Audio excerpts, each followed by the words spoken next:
بڑی ضروری ہے، وہ میں نے آپ سے ضرور کرنی ہے۔ ایک آیت ہے قرآن پاک کی سورت بقرہ پہلا سپارہ آیت نمبر 120۔ اللہ تعالیٰ نے ایک حد بیان کر دی، فرمایا وَلَن تَرْضَىٰ عَنْكَ الْيَهُودُ وَلَا النَّصَارَىٰ حَتَّىٰ تَتَّبِعَ مِلَّتَهُمْ۔ فرمایا یہ یہودی اور عیسائی تم سے ہرگز راضی نہیں ہوں گے۔ یہ قرآن ہے اور سادہ ترجمہ تفسیر کی بھی ضرورت نہیں۔ یہ معاہدے کر لیں، محبت کے وعدے کر لیں، یہ تم سے راضی نہیں ہوں گے۔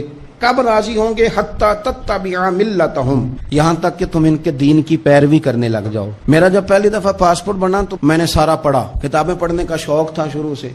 اس کے ہر صفحے پہ لکھا ہے کہ سوائے اسرائیل کے، یعنی آپ پوری دنیا میں یہ سبز ہلالی پاسپورٹ لے کے جا سکتے ہیں، خبردار اسرائیل آپ یہ پاسپورٹ لے کے نہیں جا سکتے۔ یعنی اتنی نفرت کسی ملک سے کہ اس پر لکھ کے چھاپ دیا ہر صفحے پر کہ یہ پاسپورٹ سوائے اسرائیل کے ہر ملک کے لیے کارآمد ہے۔ میرا سوال ہے عرب کے ان لیڈروں سے جنہوں نے اسرائیل کے ساتھ معاہدہ کیا، مجھے بتاؤ تمہیں فلسطین کی بیٹیاں بھول گئی نا ساری کی ساری؟ تمہیں وہ ماں بھول گئی نا جو مسجد اقصیٰ کے دروازے پہ کھڑی ہو کے چیخیں مارتی تھی اور کہتی تھی کوئی علی کو خبر کرو کہ میری بچیاں قید میں ہیں؟ وہ بھول گئی؟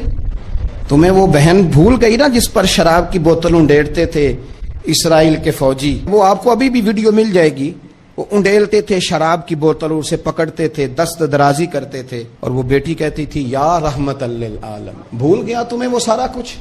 تم نے ایک منٹ لگایا اور تم معاہدہ کس سے کروا رہے ہو؟ امریکہ کے صدر سے؟ اتنا ظلم کیا تم نے، اتنا قاتل کے ساتھ معاہدہ؟ کیا سمجھتے ہو فلسطین والوں کا کوئی والی وارث نہیں؟ سنو، میرے رسول کریم صلی اللہ علیہ وسلم نے فرمایا میرا کوئی مالدار امتی دنیا سے چلا جائے، پیسے جائیدادیں چھوڑ کر، نبی پاک صلی اللہ علیہ وسلم نے فرمایا مسلمان ایک جسد واحد کی طرح، ایک جسم کی طرح، ایک حصہ تکلیف میں ہو تو دوسرا اس کی درد محسوس کرتا ہے۔ انسان کے وجود کے اندر سب سے قیمتی اس کا دماغ ہوتا ہے، اسی سے سوچتا ہے، اسی سے وہ عمل کرتا ہے، اسی سے منصوبہ بندی کرتا ہے، اسی سے وہ مومن ہوتا ہے، اسی سے معاذ اللہ کافر ہوتا ہے۔ اور وجود کے اندر جس کو درجے کے لحاظ سے بولنے میں بعض اوقات کم درجہ سمجھا جاتا ہے وہ پیر ہوتے ہیں۔ اور تو میری ٹھوکر کے بھی قابل نہیں، میں تجھے جوتے کی نوک پہ، پیر کی نوک پہ بھی نہیں سمجھتا۔ ہم یہ کہتے ہیں محاورتاً کہ تو پیروں کے قابل بھی نہیں، یعنی سب سے اعلیٰ درجہ دماغ کو دیا، دل کو دیا، اور سب سے ہلکا درجہ پاؤں کو دیا۔ لیکن مجھے بتلائیے گا اگر کبھی پاؤں کی سب سے چھوٹی انگلی چھنگلیا چیچی اس پہ اگر کبھی زخم لگ جائے تو جسم کا سب سے اعلیٰ حصہ دماغ ہے، دماغ نے کبھی یہ کہا کہ چھوڑو یہ تو سب سے نچلا درجہ ہے، نہیں جانا ڈاکٹر کے پاس، اتنا ٹائم کہاں ہے، رہنے دو، چھوٹی سی تو انگلی ہے، خیر ہے؟ ایسا کبھی ہوا ہے؟ دماغ فوراً کہتا ہے کہ باقی کام بعد میں کریں گے، پہلے ڈاکٹر کا پتہ کرو، اس کو مرہم پٹی کراؤ، کیونکہ اسے پتہ ہے کہ اگر یہاں درد رہی تو باقی جسم میں بھی درد رہے گی۔ اور یہ بھی پتہ ہے دماغ کو کہ اگر میں نے یہاں علاج نہ کرایا انگلی کا تو کہیں پیر بھی سارا زخمی نہ ہو جائے، اور اگر پیر کا علاج نہ کرایا تو ٹانگیں اور باقی وجود تک بھی زخم نہ آ جائے۔ لہذا دماغ جلدی فیصلہ کرتا ہے، ٹیسٹ کرانے کا، چیک اپ کرانے کا، دوائی لینے کا، مرہم پٹی کا۔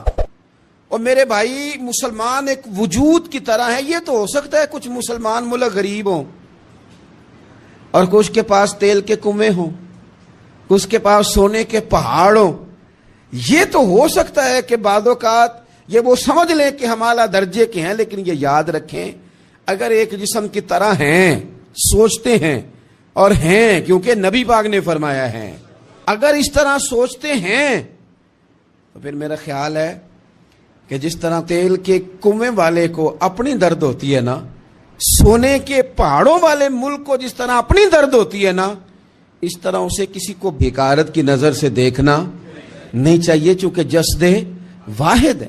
اور جسد واحد میں اگر کوئی درجہ بڑا بھی رکھتا ہو کہ جناب ہمارے پاس ایک بڑی جگہ ہے، متبرک جگہ ہے، ہم بڑے ہیں، تو آپ بڑے ہیں، لیکن بڑا دماغ ہی یہ فیصلہ کرتا ہے کہ بھائی وہ چھوٹا سا پیر کا حصہ زخمی ہے، جلدی کرو، علاج کراؤ۔ لیکن بڑے دماغ والا کہے کہ میرا گھر تو محفوظ ہے۔ معراج کی بات کرنے کا تو اب وقت آیا ہے، اس لیے کہ معراج کا سارا واقعہ تو مسجد اقصیٰ کے گرد گھومتا ہے۔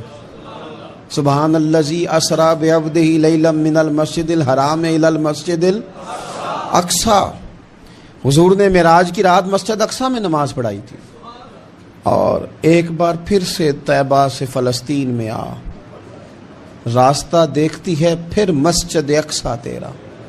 ایک بار حضور گئے تھے مکے سے مسجد اقصیٰ، اور پھر حضور فرماتے ہیں جب میں واپس گیا نا تو کفار نے جو کہ مسجد اقصیٰ دیکھی ہوئی تھی تو مجھ سے پوچھنا شروع کر دیا کہ مسجد اقصیٰ کی کھڑکیاں کتنی ہیں، دروازے کتنے ہیں، پلر کتنے ہیں۔ جب انہوں نے سوال جواب کیے تو حضور فرماتے ہیں کہ رب کریم نے مسجد اقصیٰ کو اٹھا کے میرے سامنے رکھ دیا، میں دیکھتا جاتا تھا، بتاتا جاتا تھا، کہہ لوں بات کر لوں۔